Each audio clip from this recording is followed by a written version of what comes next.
दोस्तों, रिसेंटली मैंने डायरी नाम की एक तमिल फिल्म देखी है जो कि 2022 में रिलीज़ हुई थी।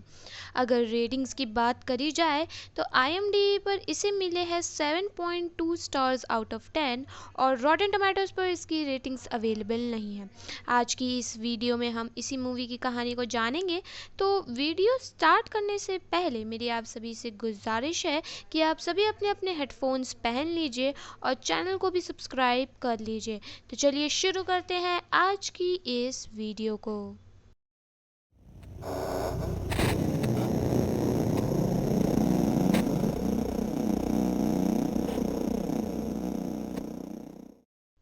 तो मूवी स्टार्ट होती है और हम एक कपल को देखते हैं जो कि कार से ऊटी जा रहे थे। थोड़ी दूर ड्राइव करने के बाद वो दोनों पहाड़ी एरिया में पहुंचते हैं। यहाँ हस्बैंड अपनी वाइफ को नींद से जगाकर उसे बताता है कि वो लोग 13 हेयरपिन बेंड के पास से गुजरने वाले हैं। ये एरिया हॉन्टेड है, ऐसी खबर है। और रात के टाइम जो भी यहाँ से ड्राइव करते हुए जाता है उन्हें रास्ते में एक औरत अपने बच्चों के साथ रोड क्रॉस करते नजर आती है। किसी को भी अपनी कार उस औरत के पास नहीं रोकनी, वरना वो मारे जाएंगे। यही बातें करते हुए वो कपल 13 हेयरपिन बेंड के पास पहुंच जाते हैं। तभी उनकी कार के सामने कुछ आता है और वो आदमी अपना कंट्रोल खो देता है और कार एक पेड़ से टकरा जाती है। अगले सीन में हम एक टीवी पर न्यूज़ चलते देखते हैं जो इन्हीं कपल्स की थी, जहां हमें पता चलता है कि इस तरह के एक्सीडेंट्स 13 हेयरपिन बेंड पर अक्सर हुआ करते हैं। कई लोगों का मानना था कि वो जगह हॉन्टेड है, तो कई लोग ये भी कहते हैं कि वो मोड़ ही कुछ ऐसा है कि सामने से आती हुई गाड़ियां नजर नहीं आती, जिस कारण एक्सीडेंट्स हो जाते हैं। यहाँ से सीन शिफ्ट होता है और हमें तमिलनाडु का एक पुलिस ट्रेनिंग कैंप दिखाया जाता है, जहाँ आज उन ऑफिसर्स की ट्रेनिंग का लास्ट डे था। यही हम वर्धा नाम के एक ऑफिसर से मिलते हैं। वहाँ ट्रेनर अपने ऑफिसर्स को बताते हैं कि तमिलनाडु में ऐसे कई सारे केसेस हैं जो आज तक सुलझ नहीं पाए। इसके बाद वो अपने पीछे एक रैक दिखाता है जहाँ कई सारी फाइल्स थी। यहाँ ट्रेनर बताता है कि इस रैक पर जितनी भी फाइल्स हैं उन सब में अनसॉल्व्ड केसेस थे। वो ऑफिसर से कहता है कि सभी ऑफिसर उन सभी फाइल्स में से एक एक फाइल सेलेक्ट करें और उस केस को सॉल्व करने की कोशिश करें। सारे ऑफिसर फाइल सेलेक्ट करने में लग जाता है और वर्धा भी वहाँ एक फाइल उठाता है जो ऊटी में 16 साल पहले हुए एक मर्डर केस के बारे में था। ये कपल का मर्डर केस था जो ऊटी के एक होटल में हुआ था। कुछ डकैत उन कपल्स का कत्ल करके उनके गहने वगैरह लेकर भाग गए थे। और इतना ही नहीं, आज तक पुलिस को इस केस से रिलेटेड एक भी सुराग नहीं मिला था। तो आगे इस केस के लिए वर्धा ऊटी जाता है, जहां वो इंस्पेक्टर से मिलता है जिनका नाम था टी सेतुपति, जो वर्धा को पार्वती नाम की एक एसआई को असाइन कर देता है जो वर्धा के साथ इस केस पर इन्वेस्टिगेशन करने वाली थी। पार्वती वर्धा को लेकर एक रिटायर्ड कांस्टेबल के पास जाती है जो 16 साल पहले इस केस पर काम कर चुके थे। वो रिटायर्ड कांस्टेबल इन्हें बताते हैं कि वो केस एक डेड एंड पर आकर रुक गया था और पुलिस को आगे मर्डरर के बारे में कोई भी इंफॉर्मेशन नहीं मिली। उनके हिसाब से ये केस जब 16 साल पहले सॉल्व नहीं हुआ तो अब क्या खाक होगा। वो आदमी वर्धा को किसी और केस पर काम करने की सलाह देकर यहाँ से चले जाने को कहता है, लेकिन यहाँ वर्धा को खुद पर विश्वास था कि वो कुछ न कुछ तो ढूंढ ही लेगा। तो वो कांस्टेबल वर्धा को अपनी उस केस से रिलेटेड फाइल दे देता है जो उसने 16 साल पहले बनाई थी। वहाँ से लौटते वक्त वर्धा पार्वती से कहता है कि उन्हें इस केस की अच्छे से जांच करने के लिए 16 साल पहले के आसपास के स्टेट्स में भी इस तरह के सिमिलर केसेस की जांच करनी होगी, ताकि उन्हें कोई सिमिलैरिटी या सिमिलर क्लू मिल सके या कोई कॉमन पैटर्न ही मिल जाए। इसी बीच हमें ये भी दिखाया जाता है कि वर्धा और पार्वती धीरे धीरे क्लोज आने लग गए हैं। वो दोनों साथ में वर्धा के गॉड फादर से भी मिलने जाते हैं जो कि एक चर्च में प्रोप थे। इसी तरह इन्वेस्टिगेशन करते हुए कई दिन बीत गए। पर उन्हें कोई क्लू नहीं मिलता। इसी बीच पार्वती के पुलिस स्टेशन में एक लड़की के पेरेंट्स अपनी बेटी की मिसिंग रिपोर्ट लिखवाने आते हैं। यहाँ पार्वती कांस्टेबल से उनकी रिपोर्ट लिखने का बोलकर वर्धा से मिलने निकल जाती है। वहीं दूसरी तरफ वर्धा को कुंभकमन के स्टेशन से अक्षया का कॉल आता है। यहाँ अक्षया वर्धा को बताती है कि उनके वहाँ भी एक ऐसा ही केस हुआ था और उन्हें ऐसा लगता है कि दोनों केसेस के कल्प्रिट्स जय कुमार और अनंत सेन ही है। वर्धा पार्वती के साथ बाहर आता है जहां वो अपनी कार गायब पाता है। सीसीटीवी फुटेज से उसे पता चलता है कि सत्या नाम का एक आदमी वर्धा की कार चुरा कर ले गया। उस कार को ढूंढना बहुत इम्पॉर्टेंट हो गया था क्योंकि वर्धा की सर्विस गन और इस केस से रिलेटेड सभी डॉक्यूमेंट उसी कार में एक बैग में थे। यहाँ से सीन शिफ्ट होता है और 3 चोर को दिखाया जाता है जो कि थे जय कुमार, अनंत सेन और सीता रत्सु, जो एक होटल रूम में जाकर एक कपल को मार देते हैं और उनके गहने वगैरह चुरा कर वहाँ से भाग जाते हैं। वो तीनों भागकर ऊटी के बस स्टेशन पर आ जाते हैं जहां ऊटी से बाहर जाने वाली बस नंबर TN43N0715 खड़ी थी। अब जैसे ही सीतारात्सु बस में चढ़ने वाला था तभी उसे ऐसा फील होता है कि उसके सामने कोई इविल एंटिटी है। बस के अंदर पहले ही 2 पैसेंजर्स मौजूद थे जिनमें एक बूढ़ी साधु माता थी और एक विधवा औरत मीनाक्षी थी। बस थोड़ी दूर जाकर रुकती है और जहां से एक लिजी नाम की एक लड़की को उसके पिता बस में बिठाकर चले जाते हैं। इसी बीच हम एक लड़के को देखते हैं जो बस स्टैंड पर फ़ोन पर अपने दोस्त से बात कर रहा था। यहाँ हमें पता चलता है कि इस लड़के की गर्लफ्रेंड की कल किसी और के साथ शादी होने वाली थी, इसीलिए उसकी गर्लफ्रेंड ने उसे गांव बुलाया था जहाँ से वो दोनों साथ में भागने का प्लान कर रहे थे। इसी बीच हमें राघवी और इजिल नाम के एक कपल को दिखाया जाता है जो अपने घर से भाग रहे थे। राघवी के पिता गणाशेखरन को पता लग गया था कि राघवी इजिल के साथ भाग रही थी, इसीलिए वो अपने आदमियों को उन दोनों को ढूंढने के लिए कहते हैं और उन्हें मार देने का ऑर्डर देते हैं। वहीं दूसरी तरफ हम सत्या को देखते हैं जो एक दूसरे आदमी को वर्धा की कार बेच रहा था।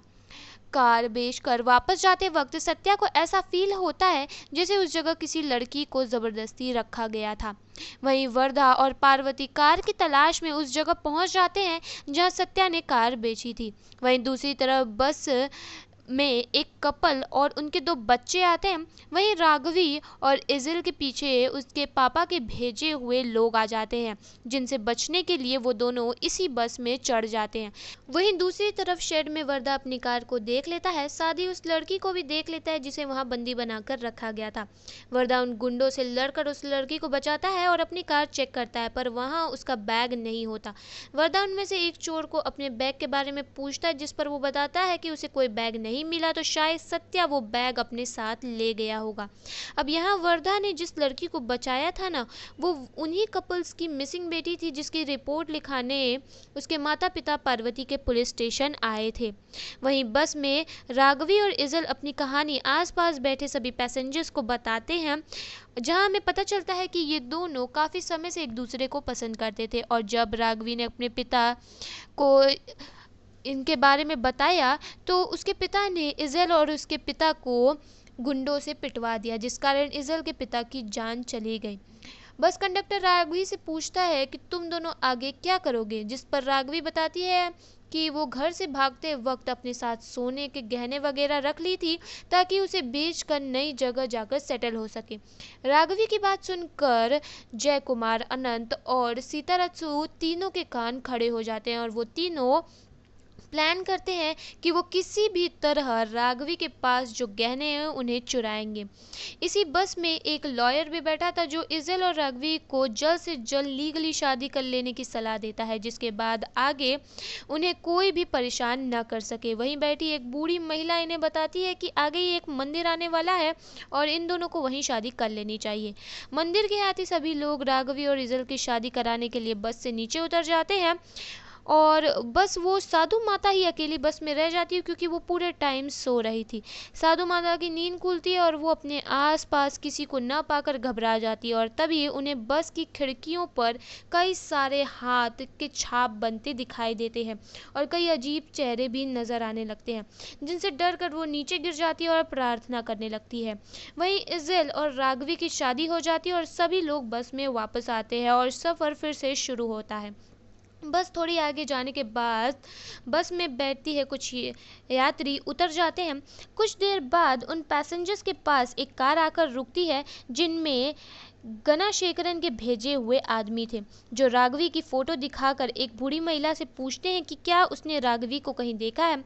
अब वो बूढ़ी महिला समझ गई थी कि वो लोग उनसे ये सब क्यों पूछ रहे हैं, इसीलिए वो झूठ बोल देती है। पर वहाँ खड़ी एक छोटी बच्ची बोल देती है कि अभी अभी उन लोगों ने उनकी शादी कराई है।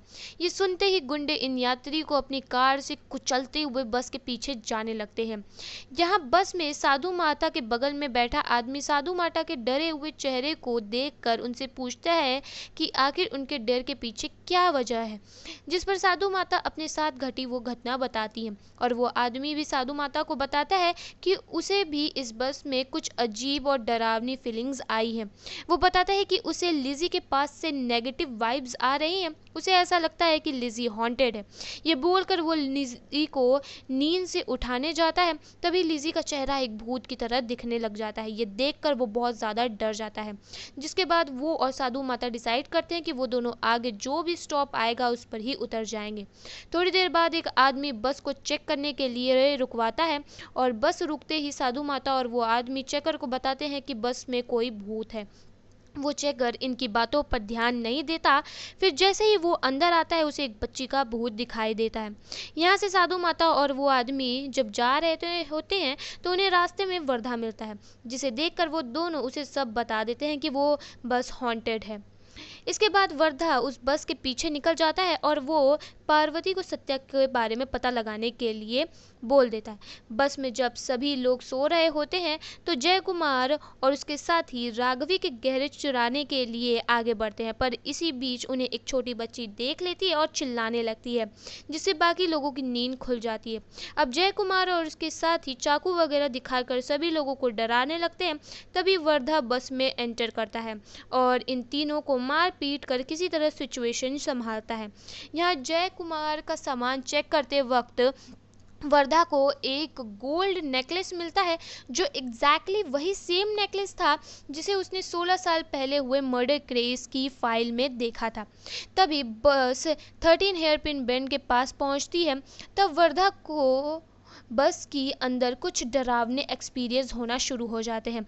उन सभी चीज़ों को इग्नोर करके वर्धा उन चोरों से पूछताछ करने लगता है और इन तीनों का नाम जानने के बाद उसे याद आता है कि उसने ये नाम पहले भी सुने हैं। वो तीनों वर्धा को बताते हैं कि उन्होंने अभी अभी होटल रोज़ गार्डन के पास किसी होटल में एक कपल का मर्डर करके उनके गहने वगैरह लूटे थे। वर्धा ये इन्फॉर्मेशन अपनी टीम के साथ शेयर करता है और उन्हें होटल रोज़ गार्डन के आसपास के सभी होटल्स को चेक करने के लिए बोलता है। इसके बाद वर्धा पार्वती को कॉल करके उससे सभी बातें बताता है और उसे बताता है कि उसे इस बस में कुछ अजीब फील हो रहा है। पार्वती वर्धा से उस बस का नंबर शेयर करने के लिए बोलती है ताकि वो उस बस के बारे में कुछ इन्फॉर्मेशन निकाल सके। यहाँ वो तब तक वर्धा को बाकी पैसेंजर से बात करने के लिए भी और उनकी डिटेल्स निकालने के लिए कहती है। वर्धा लिज़ी को उठाता है। उसके ऐसा करते ही लिज़ी को एक विज़न आता है जहां वो वर्धा को किसी पर शूट करते हुए देखती है। लिज़ी वर्धा को ये बात बताती है और वर्धा कहता है कि उसकी गन तो उसके पास है ही नहीं। अब राघवी और इज़ेल से पूछताछ में पता चलता है कि राघवी ऊटी के एमएलए की बेटी है और उसके पिता के पास इतनी पॉलिटिकल पावर थी कि वो इन दोनों को कहीं से भी खोज कर निकाल सकते थे। वहीं दूसरी तरफ पार्वती ऊटी बस सर्विस के पास जाकर बस नंबर TN43N0715 के बारे में पूछताछ करती है और यहाँ उसे एक हैरान कर देने वाली बात पता चलती है। क्या? तो ये बस नंबर रिकॉर्ड्स में एग्जिस्ट ही नहीं करता है। जी हाँ, ऊटी की आखिरी बस तो 11 बजे ही निकल चुकी थी। दूसरी तरफ आगे उस बस में सत्या भी चढ़ जाता है। वर्दा उसे तुरंत पहचान जाता है और उसे अपनी गन और बैग दोनों मिल जाते हैं। यहाँ सीन कट होता है और हम ऊटी के हर होटल में पुलिस को देखते हैं, पर किसी भी होटल में किसी मर्डर का केस नहीं मिल रहा था। यहाँ पार्वती वर्दा को कॉल करके बताती है कि वो जिस बस में बैठा हुआ है वो बस रिकॉर्ड्स में एग्जिस्ट ही नहीं करती। ये सुनकर वर्दा हैरान हो जाता है और तभी बस रुकती है क्योंकि सामने गणेश शेखरन के गुंडे अपनी जीप में आ चुके थे। गुंडे बस के अंदर राघव और इजल को मार देते हैं और इसी बीच एक गुंडा बस ड्राइवर को भी जान से मार देता है।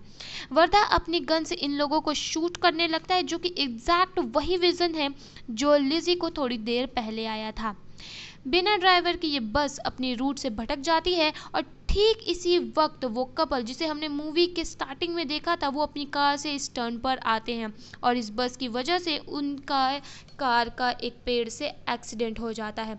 बस भी खाई की एज पर आकर खड़ी हो जाती है कि ज़रा सी मूवमेंट पर वो बस खाई में गिर जाती। वर्धा केवल 3 लोगों को बचाकर ही बाहर निकाल पाता है और तभी वो बस खाई में गिर जाती है। अगले दिन पुलिस और एम्बुलेंस वगैरह आती है और क्रेन की मदद से बस को पानी से निकाला जाता है। अब यहाँ एक अजीब चीज़ होती है क्या कि ये बस एकदम से बहुत पुरानी जंग खाई दिखाई देती है। इतना ही नहीं, इन बस के अंदर कई लोगों के कंकाल मिलते हैं और वहाँ बस एक ही फ्रेश बॉडी थी और वो भी उस आदमी की जो लिजी के पीछे बैठा हुआ था। ये सब बहुत अजीब था।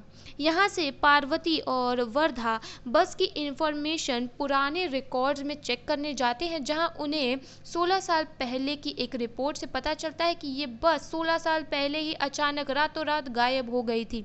16 साल पहले ही ऊटी के एक होटल में एक कपल का कत्ल भी हो गया था। वर्धा पार्वती को बताता है कि उसे ऐसा लगता है कि उसने कल रात टाइम में पीछे ट्रैवल किया और 16 साल पहले हुई उस घटना को अपने सामने घटित होते देखा। वर्धा इस केस से रिलेटेड सभी सबूतों को इकट्ठा करके गणेश शेखरन को 16 साल पहले अपनी बेटी और इजल के कत्ल के सिलसिले में गिरफ्तार करवा देता है। इसके बाद वो चर्च जाकर अपने गॉडफादर से सारी बात शेयर करता है और फाइनली फादर वर्धा को बताते हैं कि असल में वर्धा के साथ ऐसा क्यों हुआ। इस केस से वर्धा और 13 हेयर पिन बैंड से जुड़ा हुआ है। अब कहानी 16 साल पहले उसी कपल पर फोकस करती है जिसे हमने 13 हेयर पिन बैंड के पास देखा था, जहां उनकी कार पेड़ से टकरा गई थी और उस कपल की वहीं मौत हो गई थी। पर उस कार की बैक सीट पर एक बच्चा सो रहा था। वहीं एक फादर गुजर रहे थे जो उस बच्चे को देख लेते हैं। ये बच्चा और कोई नहीं बल्कि वर्धा खुद था, जिसका मतलब ये था कि 16 साल पहले उस एक्सीडेंट में मरने वाले कपल वर्धा के पेरेंट्स थे। ये सब बताने के बाद फादर वर्धा को उसके पेरेंट्स की एक फ़ोटो देते हैं, जिसके बाद वर्धा हर रोज़ उस बस के इंतज़ार में बैठा रहता था। इस तरह 4 साल बीत जाते हैं। वर्धा और पार्वती की शादी हो जाती है और उनका एक बेटा भी था। इन्हें यहाँ अक्षया का कॉल आता है जो इंगेजमेंट करने जा रही थी, लेकिन वर्धा उसे बताता है कि वो आज नहीं आ सकता क्योंकि आज 29 फरवरी थी, यानी उसके पेरेंट्स की डेथ एनिवर्सरी। ये सुनते ही पार्वती एक पैटर्न नोटिस करती है और वो वर्धा से कहती है कि उसके पेरेंट्स का एक्सीडेंट 29 फरवरी को हुआ था और 4 साल पहले भी जब तुम इस केस के सिलसिले में इन्वेस्टिगेशन कर रहे थे तब तुम भी 29 फेब को ही उस बस में ट्रैवल कर पाए थे। इसका मतलब ये कि वो बस हर 4 साल में 29 फेब को अपीयर होती है। इतना सुनते ही वर्धा उस बस के लिए निकल जाता है। रात में वर्धा और सत्या उसी बस का इंतज़ार कर रहे थे जहाँ वो बस आती है, जिसके बाद वो दोनों बस में चले जाते हैं। इसी के साथ ये मूवी ख़त्म हो जाती है। तो दोस्तों ये थी डायरी मूवी की पूरी कहानी और मैं अब आपके मन में चल रहे कुछ सवालों का जवाब दूंगी। तो वर्धा के पेरेंट्स की मौत और उस बस में मौजूद पैसेंजर्स की मौत और 13 हेयर पिन बैंड ये सारी चीज़ें कनेक्टेड थी, जो सभी लोग एक लूप में फंस चुके थे। बस में वही 4 लोग बाहर निकल पाए थे बचकर, जो मौजूदा समय के थे, और इकलौता एक आदमी प्रेजेंट टाइमलाइन में मरा था जिसकी लाश फ्रेश थी, उस बस में मिली थी। आखिरी बार जब ये बस अपीयर हुई तो उसमें ज़्यादा लोग नहीं थे, बस वही लोग थे जिनसे मिलने वर्धा और सत्य आए थे। सत्या किससे मिलने आया था? वो जो विडो थी ना, जो बस में बैठी थी, मीनाक्षी, वो असल में सत्या की मदर थी। लास्ट टाइम सत्या ने उन्हें बस में देख लिया था, इसीलिए वो उनसे आखिरी बार मिलने आया था। और हो सकता है कि ये बस आखिरी बार ही अपीयर हुई थी, क्योंकि वर्धा ने गणशेखरन को अरेस्ट करवाकर उस बस के सभी अतृप्त सोल को उनका इंसाफ दिलवा दिया था। तो दोस्तों, यही थी आज की वीडियो। तो मिलते हैं नेक्स्ट संडे एक ऐसी ही कहानी और एक ऐसी ही वीडियो के साथ। तब तक के लिए बाय बाय। और हाँ, मूवी अच्छी है तो एक बार तो देखना बनता है।